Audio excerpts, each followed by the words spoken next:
Dear students of class 12th, welcome in SNS maths class. So आइए एक और mathematics की कुछ और मैथमेटिक्स में हम लोग सीखते हैं, कुछ और स्टडी करते हैं, कुछ और डिस्कस करते हैं। हमारा टॉपिक, आज का जो टॉपिक रहेगा वो एक बहुत ही इंपॉर्टेंट कॉन्सेप्ट है। उस कॉन्सेप्ट के बिना हम थ्री डायमेंशनल ज्योमेट्री को नहीं पढ़ पाएंगे। अगर वो कॉन्सेप्ट हमारा क्लियर नहीं है तो हमें क्या होगा, थ्री डायमेंशनल ज्योमेट्री हमें इंटरेस्टिंग नहीं लगेगा, है ना। हमें कॉन्सेप्ट क्लियर करने में थोड़ी सी प्रॉब्लम आएगी। वो कॉन्सेप्ट है हमारा direction cosines and direction ratio. So आज हम लोग डायरेक्शन कोसाइंस और डायरेक्शन रेशियो के बारे में बात करेंगे। This is a very important concept for three dimensional geometry. Three को पढ़ने के लिए ये बहुत ही इंटरेस्टिंग और इंपॉर्टेंट कॉन्सेप्ट है। दूसरी चीज, जब हमने वेक्टर को पढ़ा था तो ठीक है, वेक्टर वेक्टर एक डायरेक्टेड लाइन सेगमेंट है जिसके डायरेक्शन को हम एरो से रिप्रेजेंट करते हैं। लेकिन कभी आपने सोचा है कि अगर एक वेक्टर अपने कंपोनेंट के फॉर्म में लिखा हुआ है, सपोज एक वेक्टर हमारा है x I plus Y J plus Z के, उसका डायरेक्शन क्या होगा, हम उसके डायरेक्शन को क्या बोलेंगे, है ना। We don't have that idea ना। वहां पर हमें थोड़ा सा प्रॉब्लम होता है कि हम उसके डायरेक्शन को क्या बताएं ना। उसी का आंसर है ये direction cosines direction ratio. So let us start discussion on direction cosines और डायरेक्शन रेशियो। आइए सीखते हैं कि what is this direction cosine. So let us start. Okay, before we start ना, थोड़ा सा हम ना 3D का कोऑर्डिनेट सिस्टम को समझ लेते हैं। तो थोड़ा सा 3D का coordinate system, okay 11th class में हम लोगों ने इसको स्टडी किया हुआ है, बट स्टिल थोड़ा सा अगर समझ लेंगे तो और इंटरेस्टिंग रहेगा और इजी हो जाएगा हमारे कॉन्सेप्ट को बनाने के लिए। So okay, let us start कि ये सपोज हमारा एक्स एक्सिस है और हम एंटी क्लॉकवाइज में मूव करते हुए वाई एक्सिस और जेड एक्सिस मार्क कर दिया, और ये सपोज कर लेते हैं ओरिजिन है, राइट। सो इसका मतलब यहाँ जो ये पॉइंट है ये हमारा पॉइंट एक्स एक्सिस पे है, और अगर मैं इस पॉइंट को P को एज्यूम कर लेता हूँ उसके कोऑर्डिनेट एक्स वाई जेड, तो उस केस में इस ए का कोऑर्डिनेट क्या हो जाएगा, is it x zero zero. Similarly ये पॉइंट वाई एक्सिस पे है तो जीरो वाई जीरो होना चाहिए, और यहाँ एक पॉइंट जेड एक्सिस पे है तो जीरो जीरो जेड होना चाहिए ना। अब ये जो पॉइंट है हमारा, है ना, ये कहाँ है, ये नीचे ना। आप जिस रूम में बैठे हैं उस रूम से कंपेयर कर सकते हैं कि उसके जो कॉर्नर्स हैं उनको, वही कॉर्नर्स आपको ये समझ जाइए कि ये कॉर्नर्स है हमारे। सो ये जो पॉइंट होगा इसमें एक्स है वाई है, क्योंकि हम जेड पे है ही नहीं तो जीरो।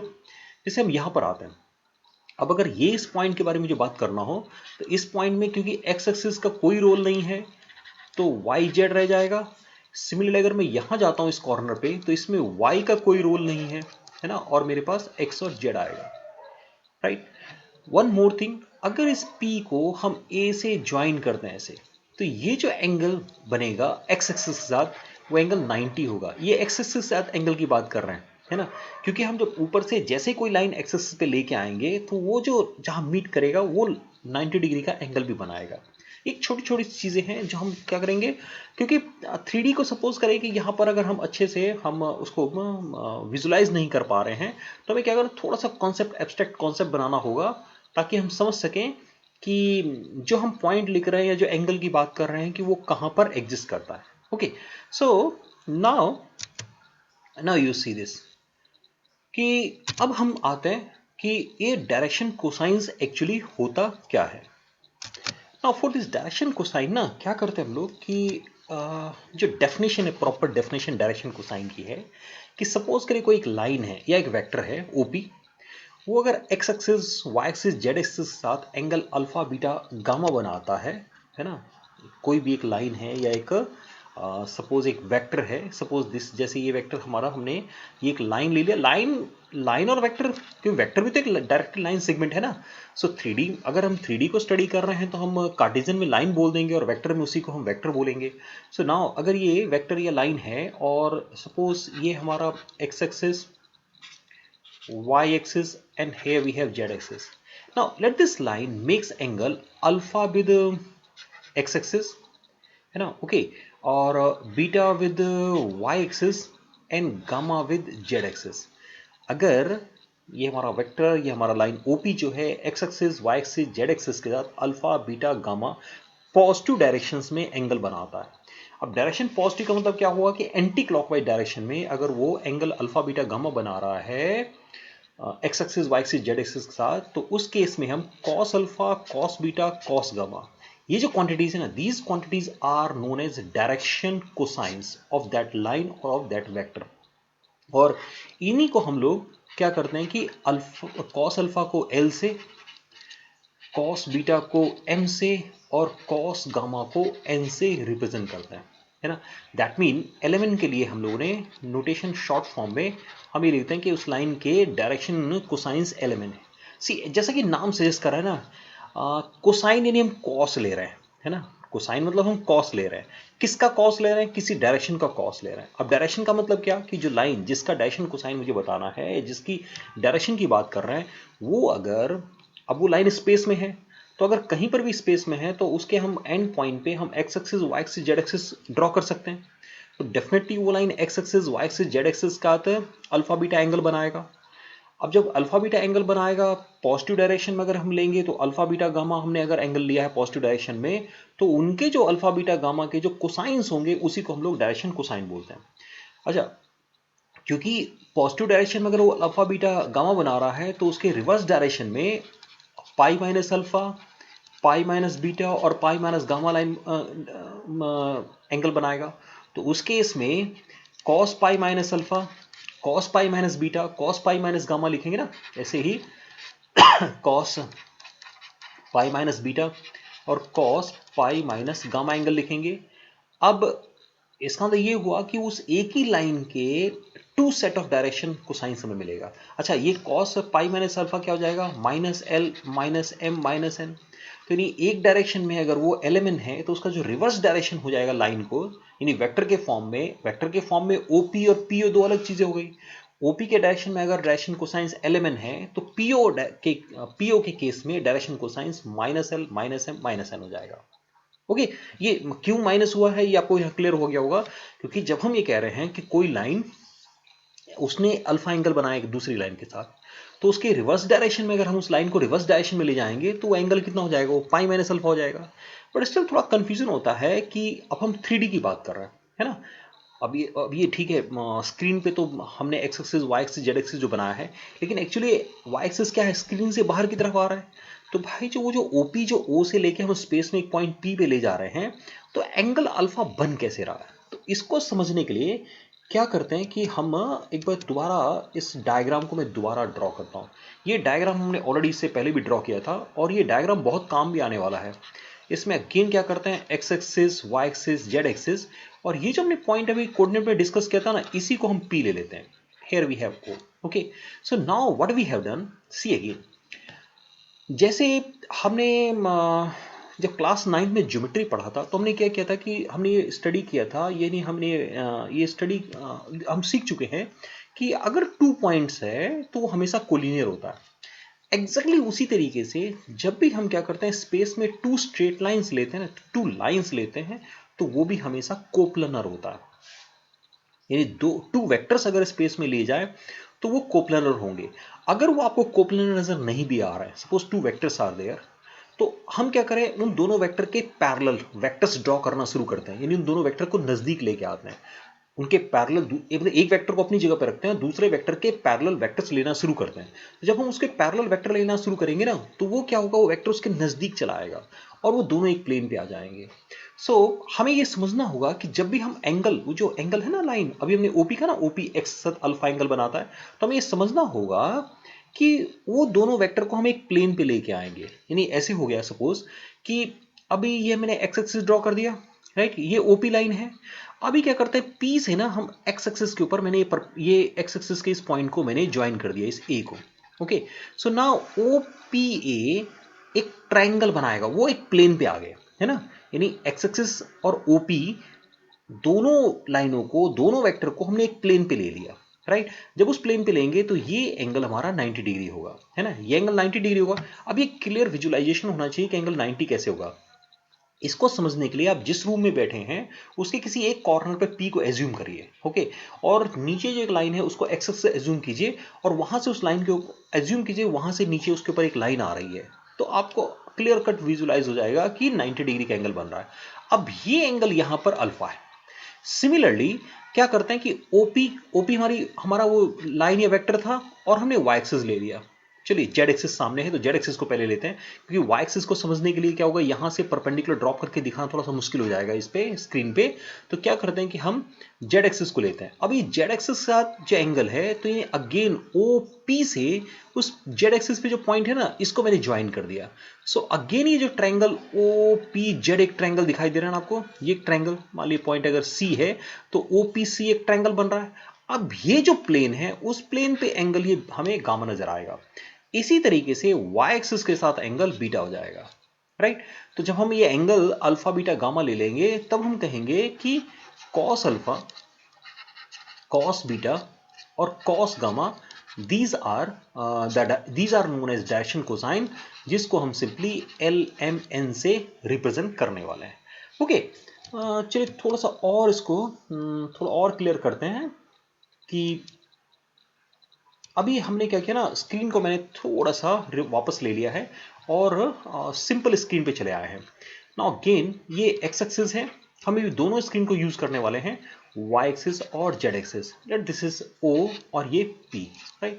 अभी मैं क्या करता हूँ, इसको ना मैं इसकी लेंथ को, ओपी के लेंथ को आर एज्यूम कर लेता हूँ। यानी क्या किया, अगर हम ओपी को वेक्टर ओपी बोले, है ना, वेक्टर ओपी, और इसके मैग्नीट्यूड को, यानी वेक्टर ओपी हमारा वेक्टर आर हो गया, राइट।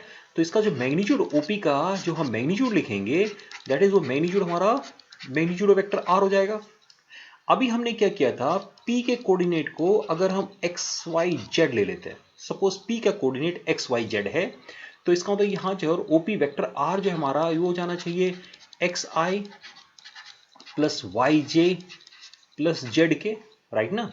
ओपी अगर हमारा वेक्टर आर होगा तो उस केस में x I plus Y J plus Z के क्या होना चाहिए, ये ठीक है ना, x I plus Y J plus Z के हमारा वो वेक्टर बन जाएगा। अभी पिछली स्क्रीन पे ही अगर मैं आपको वापस पिछली स्क्रीन पे लेके चलता हूं, just minute, okay here is the screen ना, हम वापस स्क्रीन पे थोड़ी सी कैलकुलेशन करेंगे तब वापस अपने उस स्क्रीन पे जाएंगे। Now you see on this screen again ये 90 है ना, है ना। सो अभी इस p को, अभी हमने p के कोऑर्डिनेट को लिखा है x y z, राइट। अभी इस OA, ये डिस्टेंस OA जो डिस्टेंस है, इज इट नॉट ये डिस्टेंस x होगा, क्योंकि अभी हमने कोऑर्डिनेट सिस्टम में समझ लिया था कि ये कोऑर्डिनेट x00 है। इसका मतलब यहां पर OA डिस्टेंस हमारा x है। इसी तरीके से y z पे आज चले जाएंगे हम। नाउ इस डायग्राम को ऊपर और ध्यान से देखना है, इसको हमने r कहा है OP को, राइट। सो अगर मैं क्या करता हूं कि cos अल्फा लिखें यहां से, सो इज इट cos अल्फा क्या आएगा, इज इट नॉट x/r आने वाला है। भाई cos अल्फा के लिए ये 90 है सामने, तो r हमारा हाइपोटेन्यूज हो जाएगा, है ना, और ये बेस हो गया, सो बेस अपॉन हाइपोटेन्यूज लिख रहे हैं। इसका मतलब x जो है वो सिंपली r cos अल्फा आने वाला है, नहीं। तब तो y एक्सिस पे जो y है वो r cos बीटा, और z एक्सिस पे z जो है वो r cos गामा लिखा जाएगा। ये क्लियर हुआ नहीं हुआ पहले, है ना। मैं अगेन वापस इसको रिपीट करता हूं, जैसे z एक्सिस के लिए सामने नजर आ रहा है, सी जब हमने ये ड्रॉप किया तो ये हमारा 90 डिग्री है, ओके। अब ये z एक्सिस पे जो डिस्टेंस है ये हम पहले से ही जानते हैं कि z है हमारा OZ, है ना। भाई इसके जो कोऑर्डिनेट है c के वो क्या होंगे 0 0 z, यानी ये जो OC है वो z है। अब इस ट्रायंगल के अंदर अगर z और r का रेशियो लेंगे तो क्या आएगा, cos गामा, क्योंकि इसमें इस 90 के सामने r जो है यानी OP हमारा क्या है, हाइपोटेन्यूज है ना, और ये PC परपेंडिकुलर और OC क्या है, बेस है। तो हम क्या कर रहे हैं, बेस अपॉन हाइपोटेन्यूज लिख रहे हैं, यानी हम एक्स वाई जेड की value r cos beta r cos gamma लिख सकते हैं। नाउ हमने r को cos अल्फा को हमने L से, cos बीटा को M से और cos गामा को N से भी रिप्रेजेंट कर रहे हैं, नहीं। x हमारा एक्स वाई जेड, इसका मतलब एक्स वाई जेड हमारे आर एल आर एम और आर एन हो जाएगा। बल्कि यहां से ना एक छोटा सा फॉर्मूला लिख के हम आगे चल सकते हैं। क्या फॉर्मूला लिख सकते हैं कि if L M N are the DCs of a line, अगर ये लाइन के डीसी हैं तो उस केस में ओपी है ना, ओपी के मतलब ओपी के केस में, ओपी के अगर ये डीसीज है तो पी के कोऑर्डिनेट, जो पॉइंट पी है उसका कोऑर्डिनेट सिंपली क्या हो जाएगा, वो एल आर MR और NR लिखा जा सकता है? नहीं। ओके, मैं नेक्स्ट स्क्रीन पे आता हूं। यहां क्लियर हो गया ना कि X L R क्यों है, यानी X R cos alpha, Y R cos beta और Z R cos गामा कैसे है, वो इस स्क्रीन पे हम लोग समझ गए हैं। ये क्लैरिटी आ जाएगी तो अब आगे चीजों को समझना और आसान हो जाएगा। ओके, मैं अपने उस अगले स्क्रीन पे चलाता हूं जो हमने अभी लिखा था। ये ओके, हियर इट इज ना, ये हमारा ओपी था, हमने इसको आर लिया।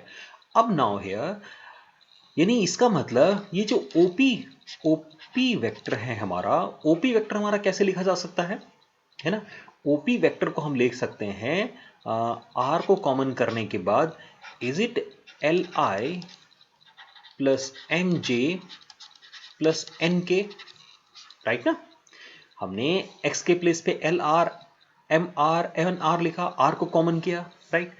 अब अगर हम इस ओपी वेक्टर का क्या करते हैं, यूनिट वेक्टर फाइंड आउट करते हैं, है ना। यूनिट वेक्टर लेते हैं इसको, यानी इसको यूनिट वेक्टर में कन्वर्ट करेंगे, यानी वेक्टर ओपी को उसके मैग्नीट्यूड से डिवाइड करेंगे। तो जब उसके मैग्नीट्यूड से डिवाइड करेंगे तो is it not we get L I plus M J plus N K, क्योंकि आर आर कैंसिल हो जाएगा, आर मैग्नीट्यूड है। सो नाउ सी, यानी यहां पर वो वेक्टर किस फॉर्म में आ गया, वेक्टर किस फॉर्म में लिखा गया है, वेक्टर को हमने यूनिट वेक्टर के फॉर्म में लिखा है। और जब यूनिट वेक्टर के फॉर्म में लिखा है तो आई जे के कॉफिशिएंट क्या है, उस वेक्टर के डीसीज है। एक तो मैं डीसी समझ गया कि डीसी होते क्या है ना, वो तो भाई अल्फा बीटा गामा एंगल बनाया उसने, X axis Y axis Z axis का, तो हमने cos alpha cos beta cos gamma को हमने डीसीज कह दिया। लेकिन वो डीसी हमारे वेक्टर से कैसे कोरिलेट हो रहा है, वो हमें कैसे हेल्प करेगा, यहां से हम समझ सकते हैं बड़ी आसानी से। अनदर थिंग इज, अभी हम लोगों ने लिखा था, हम लोगों ने लिखा एक्स स्क्वायर, हम लोगों ने अभी पिछले स्क्रीन पे लिखा X equal to R cos alpha, है ना, या आर एल कर लीजिए। ऐसे ही y को हमने एम आर और z को हमने एन आर लिखा है ना। स्क्वायरिंग हम क्या करते हैं, स्क्वायर करके ऐड कर देते हैं, तो X square plus Y square plus Z square, यहाँ क्या हो जाएगा, आर स्क्वायर कॉमन करेंगे तो ब्रैकेट में आएगा L square plus M square plus N square. लेकिन X square plus Y square plus Z square क्या है, ये तो मैग्नीट्यूड ही है आर का, so is it simply R square, है ना भाई, ये आर स्क्वायर ही है ना। अगर OP X I plus Y J plus Z K है वेक्टर आर, तो आर का मैग्नीट्यूड क्या होगा, आर का मैग्नीट्यूड हो जाएगा under root X square plus Y square plus Z square. इसका मतलब ये ठीक है। अब आर स्क्वायर कैंसिल करेंगे तो we can write L square plus M square plus N square equal to 1, यानी डीसीज के स्क्वायर का सम, डीसी के स्क्वायर का सम हमेशा 1 होता है, ये याद रखेंगे। हम एक याद रखेंगे, डीसी के स्क्वायर का सम हमेशा 1 आता है, नंबर 1। यानी अभी अभी इन चीज़ों को ना थोड़ा सा मतलब याद भी रखेंगे और उसको हम क्या करेंगे, एक जगह कलेक्ट कर लेते हैं दिमाग में अपने। एक तो हमने क्या किया कि अगर ये इस फॉर्म में है, अल्फा बीटा गामा है, ओपी के डीसीज को एल हम कह रहे हैं, तो एक तो L square plus M square plus N square हमेशा 1 होगा, यानी कभी भी किसी भी लाइन के डीसी के स्क्वायर का सम हमेशा 1 होता है, नंबर 1। नंबर 2, अगर वेक्टर को हम x I plus Y J plus Z के कह रहे हैं, तो जब भी हम उसको यूनिट वेक्टर के फॉर्म में कन्वर्ट करेंगे तो आई जे के जो कॉफिशिएंट्स होंगे वही उस वेक्टर या उस लाइन के डीसीज होंगे, नंबर 3। एक रिलेशन क्या है कि अगर एक पॉइंट ओरिजिन है और दूसरा पॉइंट हमारा P है, तो P के कोऑर्डिनेट एक्स वाई जेड जो है वो क्या हो जाएगा, वो एल आर एम आर और एन आर के इक्वल होगा। ये भी हमने एक तरह से स्टडी कर लिया। सी, ये कुछ प्रॉपर्टीज हैं, व्हाट वी आर डूइंग, हम कुछ प्रॉपर्टीज को क्या कर रहे हैं, कलेक्ट कर रहे हैं, है ना।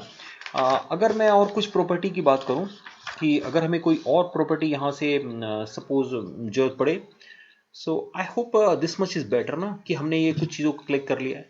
अब एक कंफ्यूजन और मन में आता है, ठीक है ओपी लाइन जो है उसके डीसीज एलिमेंट है, तो क्या ये यूनिक है, नो डाउट यूनिक है, क्योंकि भाई वो जो लाइन है वो तो एक्स एक्सिस का जो एंगल अल्फा बना रही हो, तो अल्फा तो यूनिक है ना। लेकिन अगर मैं ओपी के पैरेलल एक और लाइन लेता हूं, तो वो भी तो अल्फा बीटा गामा एंगल बनाएगा, तो उसके डीसीज भी तो एलिमेंट होंगे। इसका मतलब ये हुआ कि अगर कोई एक लाइन के डीसी एलिमेंट है तो उसके पैरेलल जितनी भी लाइनें होंगी सबके डीसीज एलिमेंट होंगे, नहीं। तो इसका मतलब डीसी को यूज करने में थोड़ी सी प्रॉब्लम आएगी। अगर हम डीसी को जब अप्लाई करेंगे तो डीसी को अप्लाई करने में थोड़ी सी हमें प्रॉब्लम आ सकती है। उसके लिए क्या करना है, मुझे कोई नया कॉन्सेप्ट चाहिए, है ना। Let me come to that.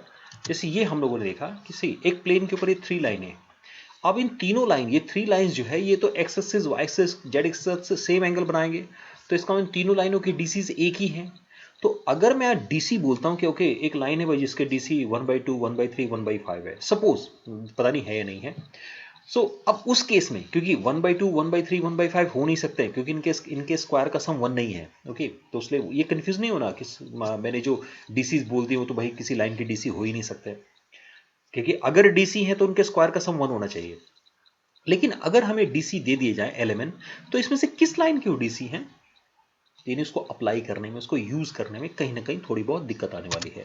इसलिए एक और टर्म, एक नए टर्म पे हम लोग चले गए, डायरेक्शन रेशियो, जिसको हम लोग डिफाइन करेंगे कि अगर एलिमेंट जो है वो किसी भी वेक्टर आर या किसी लाइन के अगर डीसीज हैं और ए बी सी 3 नंबर्स हैं such that L upon A equal to M upon B equal to N upon C, that mean element के proportional number A B C ले लिया, तो हम कहेंगे then we say that the direction ratio और direction number, है ना, direction ratio कहिए या उसी को डायरेक्शन नंबर कहिए, of are proportional to ABC, यानी एबीसी के प्रोपोर्शनल।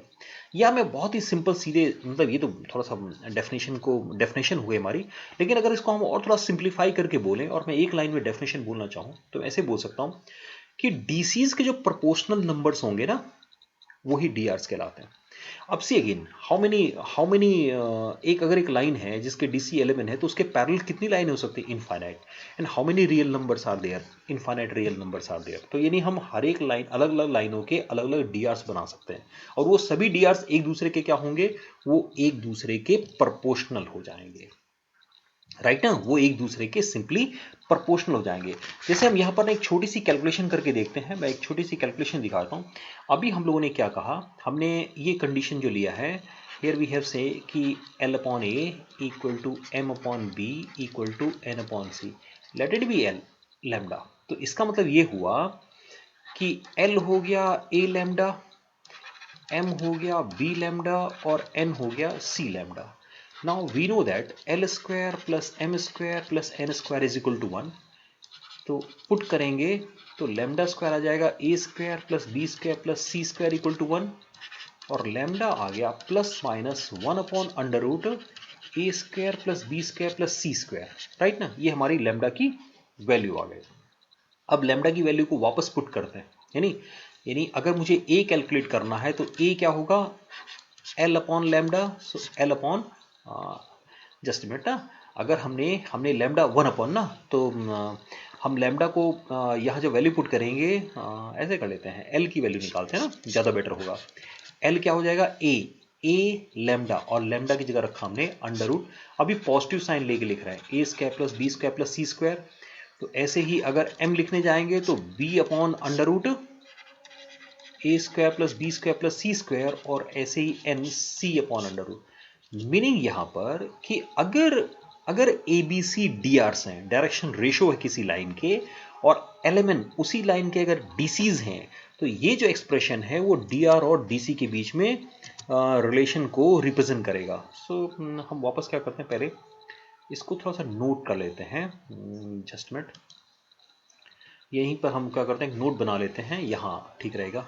आई होप कि अगर मुझे डी आर्स पता है तो डी आर्स हम A upon under root A square plus B square plus C square, ऐसे एम हो जाएगा B upon under root A square plus B square plus C square, और एन जो है वो C upon under root A square plus B square plus C square, हम इस तरीके से लिख सकते हैं, राइट ना। सो ये एक्सप्रेशन हमारे काम आएगा डीसी और डीआर के रिलेशन को, यानी डीआर पता है तो हम डीसी यहाँ से कैलकुलेट कर सकते हैं। एक बार और वापस चलते हैं जरा, है ना। हम क्या कर रहे हैं कि मैं अपने प्रीवियस स्क्रीन पे जाने की कोशिश करता हूँ। Okay, this is the screen ना, ये अगेन मैं वापस स्क्रीन पे आ गया। नाउ अगेन यू सी, थोड़ा एक बार और फिर समझते हैं।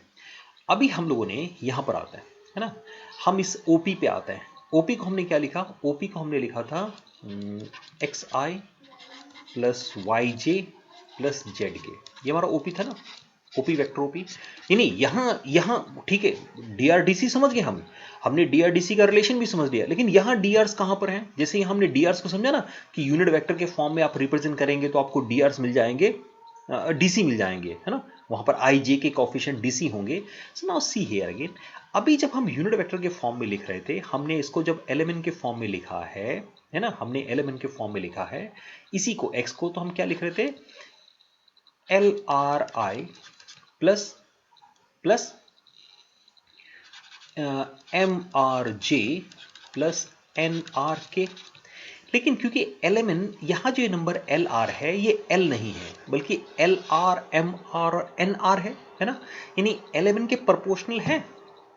भाई ये जो नंबर है L R M R N R, ये नंबर एलिमेंट तो नहीं है ना, ये क्या है, ये एल एम एन के प्रोपोर्शनल है ना, आर टाइम्स है। तो अगर मैं इसको क्या करता हूं, ए से रिप्रेजेंट कर देता हूं, इसको बी से रिप्रेजेंट करते हैं, इसको सी से रिप्रेजेंट करते हैं, सो इज इट नहीं, यही हमारे डीआरस हैं, है ना, यही एक्चुअली हमारे डीआरस हैं। या अभी हम लोगों ने एक स्टडी किया, L is equal to A upon under root, under root में हमने क्या लिखा, A square plus B square plus C square, है ना। लेकिन अगर हम इसको ए को एक्स से रिप्लेस करें, यहां पर हमने एक्स को एक्स से रिप्लेस करेंगे तो X upon under root X square Y square Z square, यानी ये आर है ना, ए आर, यानी ए जो है एल आर है, यानी एल आर को मैं ए लिख सकता हूं, एम आर को बी लिख सकता हूं और एन आर को सी लिख सकता हूं। So here A I plus B J plus C K, यानी मेरे कहने का मतलब ये है कि जब वेक्टर सिंपल वेक्टर होता है कोई, है ना, जैसे मैंने एक वेक्टर एग्जांपल के लिए मैंने एक वेक्टर ओपी लिख लिया, है ना, और ओपी लिखा मैंने 3i plus 2j plus 5k। Okay, सो ये जो कोफिशिएंट 3 to 5 है ना, वी कैन से कि these are the direction ratio of this vector, है ना। हम उस समय इस 3 to 5 को सीधे बोल सकते हैं कि ये डायरेक्शन रेशियो है उस वेक्टर के, अनदर टर्म, है ना। ओके, राइट ना। नाउ नेक्स्ट वन इज कि इसको जब यूनिट वेक्टर के फॉर्म में कन्वर्ट कर देंगे, यानी इसके मैग्नीट्यूड से डिवाइड कर देंगे, तब उस केस में जो आई जे के कोफिशिएंट होगा वो डीसी बन जाएगा। यानी जब कभी भी कोई वेक्टर लिखा होता है तो आई जे के का कोफिशिएंट कुछ और नहीं डीआरसी होते हैं, we can consider them DR, उनको हम डीआर ही ले सकते हैं। और दूसरा जब सिंपल यूनिट वेक्टर के फॉर्म में होगा तो उस केस में आप उसको बोल सकते हैं कि हमने डीसीज का यूज किया है, ये ठीक रहेगा ना, ये हमारे आगे समझने के लिए आसान रहेगा। अनदर वन, एक और छोटा सा पॉइंट यहाँ पर और इंक्लूड करते हैं। सी पी था, अगर कोई पी है x1 y1 z1 और q है x2 y2 z2, सो हम पी क्यू वेक्टर क्या लिखते हैं, पी क्यू लिखते हैं x2 माइनस एक्स1 आई, ऐसे लिखते हैं ना, plus y2 minus y1 j और प्लस z2 माइनस z1 के। सो अभी इसका मतलब ये x2 माइनस एक्स1 y2 minus y1 z2 minus z1 क्या है, dr। तो इसका मतलब अगर मुझे 2 पॉइंट्स के कोऑर्डिनेट पता है ना, if I know the coordinates of 2 points, अगर हमें 2 पॉइंट्स के कोऑर्डिनेट्स पता है, ये हमने भी डीआर्स को जो डिस्कस किया था उसी स्क्रीन पे वापस आ रहे हैं। ओके, मतलब यहाँ इस स्क्रीन पे लाने का मेरा पर्पस क्या है कि okay, some definition was also there ना। Okay, so now you see, मेरे इसका पर्पस ये है यहाँ पर लाने का कि अगर स्पेस में 2 पॉइंट्स हैं, एक पॉइंट है x1 y1 z1 और दूसरा पॉइंट है x2 y2 z2, राइट ना। तो अगर ये पॉइंट PQ है तो हम बोलेंगे कि PQ के डीआर्स ऑफ PQ क्या हो जाएगा, वो x2 माइनस एक्स1, y2 माइनस y1 और z2 माइनस z1, ये हमारे सिंपल डीआर्स हो जाएंगे। यानी हम सिंपली यहां से PQ के डीआर्स लिख सकते हैं। ओके, चलिए आगे चलते हैं। So here you have a simple exercise, ये आपकी एनसीईआरटी बुक में +2 12th क्लास की जो बुक है एनसीईआरटी, उसमें डीआर और डीसी और डीआर्स के बेस पे जो एक्सरसाइज बनी हुई है उसके क्वेश्चन हैं। हम लोग थोड़ा एक क्वेश्चन करके देख लेते हैं कि what type of questions are there. बहुत सिंपल क्वेश्चन है, एग्जामिनेशन पॉइंट ऑफ व्यू से इंपॉर्टेंट नहीं है मैं कहूँगा। If a line makes angle this with x axis, y axis, z axis respectively, finds its direction cosine. तो simply direction cosine क्या हो जाएगा, cos 90, cos 135, cos 45। cos 90 zero होता है, cos 135 सेकेंड क्वाड्रेंट में -1/√2 होगा, एंड cos 45 1/√2। सो ये answer हो गया। नहीं, find the direction cosines of a line which makes equal angle with the coordinate axis. Okay, अगर वो कोऑर्डिनेट एक्सिस के साथ इक्वल एंगल बना रहा है तो उसका उस केस में एल एम एन इक्वल हो जाएंगे, और अगर एल एम एन इक्वल होंगे so L square plus M square plus N square 1 होता है। That mean 3l square equal to 1 होगा, यानी l की वैल्यू यहाँ पर प्लस माइनस 1/√3 होगी।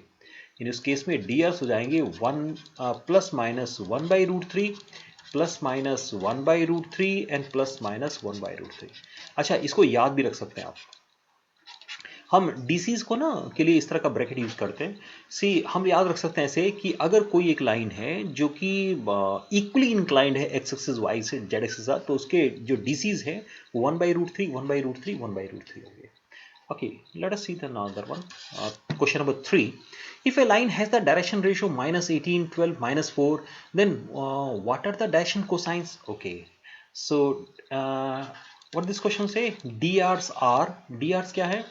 वो है minus 18, 12 and minus 4. तो DCs मुझे लिखना है, तो फॉर्मूला था ना a upon under root a square plus b square plus c square, ऐसे b upon again same quantity और c upon again same quantity. Okay ना, यानी अगर डीसीज पता है तो डीआरस पता है, डीसी फाइंड आउट करना है तो उस नंबर को क्या करना है, अंडर रूट उस नंबर ए बी सी का, तो A square B square C square से उसको डिवाइड कर देना है। Okay, let us see leave it. Now let me come to question number 4। थोड़ा सा हिंट दे जाएंगे। कहता है show that the following points are collinear, और you know how to prove it collinear. Another case क्या होगा, अगर उसके डीआरस प्रोपोर्शनल है तो कोलिनियर होगा। भाई पैरेलल लाइनों के डीआरस प्रोपोर्शनल होते हैं ना, जैसे इसको मैं पी क्यू आर एज्यूम कर लेता हूं, तो डीआरस ऑफ पी क्यू क्या होंगे, डीआरस ऑफ पी क्यू के डीआर हो जाएंगे -1 -2 माइनस का 3 -2 -3 -5 और 1 -4 -3।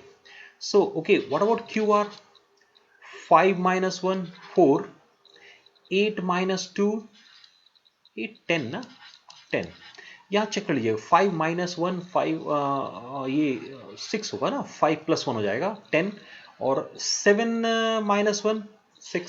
सी अगेन प्रोपोर्शनल है ना, इसको जब 2 से मल्टीप्लाई करेंगे दैट मीन जब इसको मैं 2 से मल्टीप्लाई करूंगा -2 से मल्टीप्लाई करूंगा तो यही नंबर आ जाएगा, that mean they are collinear. बहुत सिंपल से क्वेश्चंस हैं। Find the direction cosines of the sides of a triangle whose vertices are this.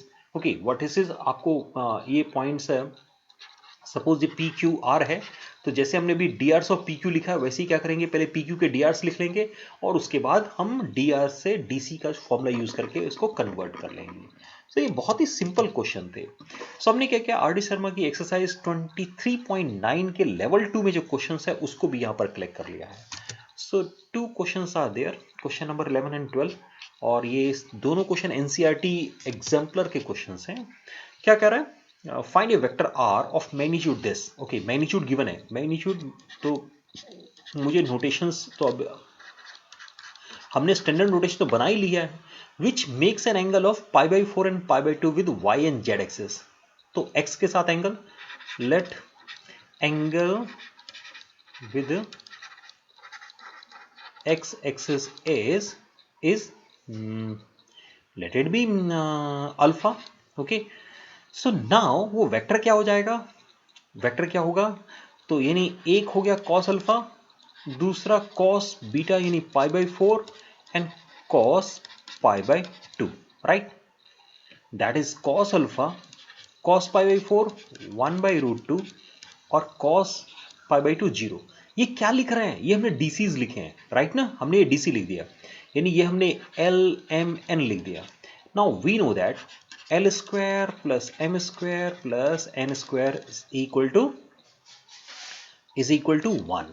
So it mean L square ये तो नहीं पता हमें, एम 1/2 0 इक्वल टू 1, यानी एल स्क्वायर भी 1/2 आ गया, यानी एल जो है वो प्लस माइनस 1/√2 आ गया। एलिमेंट पता लग गया है ना, एलिमेंट पता लग गया। अब जैसे एलिमेंट पता लग जाएगा तो यूनिट वेक्टर क्या होगा, आपको पता है कि यूनिट वेक्टर जो हम लोग लिखते हैं वो होता है L I plus M J plus N K, right ना। सो एल था हमारा प्लस माइनस 1/√2i, m था हमारा 1/√2j और n 0 है।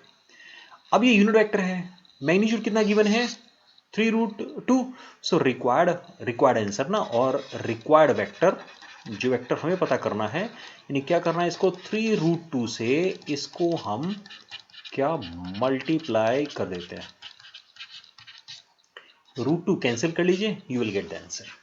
That mean the answer is plus minus 3i plus, okay it is plus 3j, ये answer हो गया।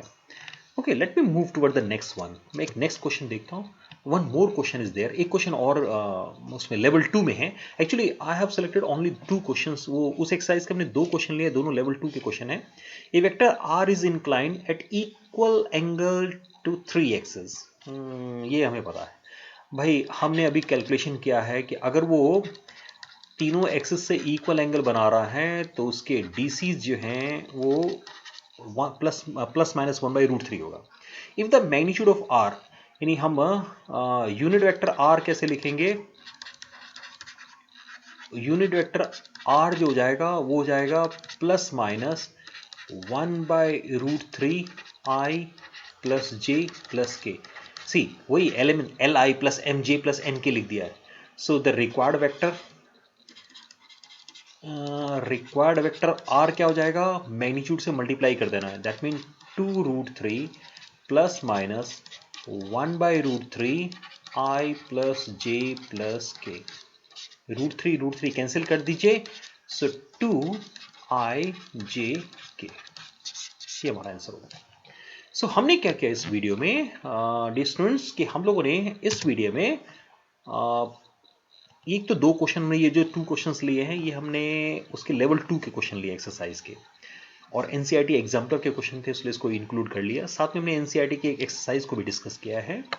इससे अलग हम लोगों ने क्या किया था, हम लोगों ने इस वीडियो में डायरेक्शन कोसाइन और डायरेक्शन रेशियो को समझने की कोशिश की है। उससे रिलेटेड फॉर्मूलों को हमने डिस्कस किया है, उसको स्टडी किया है, ताकि हम क्या कर सकेंगे कि नेक्स्ट वीडियो में हम लोग 3 डायमेंशनल ज्योमेट्री पढ़ सकेंगे, उसको डिस्कस कर सकेंगे। So thank you very much for watching this video, keep watching my channel, wait for the next video. Next video में हम लोग क्या करेंगे कि हम लोग 3D का फर्स्ट लेक्चर हम लोग अपलोड करेंगे, और आप मेरे साथ चाहें तो 3D की स्टडी को मेरे साथ कंटिन्यू कर सकेंगे आप। लेकिन उसके पहले क्या करना है, इस वीडियो को अच्छे से देख लेना है, कॉन्सेप्ट को क्लियर कर लेना है। So once again thank you very much.